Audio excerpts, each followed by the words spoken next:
Ty poslouchej, jo. Dej to dolů, jo. No to nedošáhnu, ne. Dobrý, no. Jsem potkal Deža teď. Ten mi říká, ty hele, jestli je pravda, co říkal děkan, no tak tě vylejou z fakulty. Říkám, no a co říkal děkan? No, že tě vylejou z fakulty.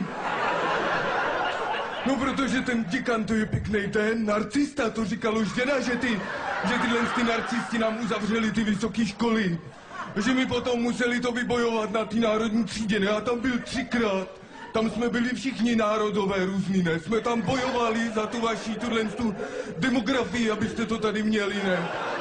No se nesmí, nedělej, že tomu nerozumíš, ty vy furt nám jakože nerozumíte. Furt byste nás chtěli nějak přecvičovat, nebo co? Přijdu do obchodu, říkám, dej rohlík, ona říká, a kouzelný slovíčko. No co já vím, jsem snad nějaký Harry Potter, nebo co? Abrakadabra rohlík? No co se směješ?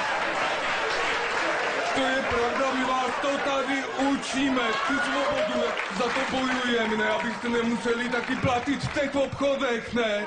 Proč platíš tam? Nebuď blbej, neplať, nezáviď mi, ne, tak neplať taky, co závidíš. To by uměl každý chodit do práce, víš, jak bolej nohy ve frontě. Nebuď blbej, ne, tak bojuju za tu vnitřní tady naší celospolečenskou, ne, tu deto, ne, tu diskografii, ne. Šukary, šukary, jambory, jambory. Vím metal, no jdu kolem železářství, říkám, dobrý, železo, dobrý, dám do sběru, dobrý. Tam říkám, máš hřebíky. A on říká, a kolik? Říkám, nekolik, hřebíky. A on, a kolik? Říkám, hřebíky, ty seš kolik narcistické. Co se směješ, ty nic nevíš, netleskej. Víš ty, kdo to tady postavil, tu Prahu?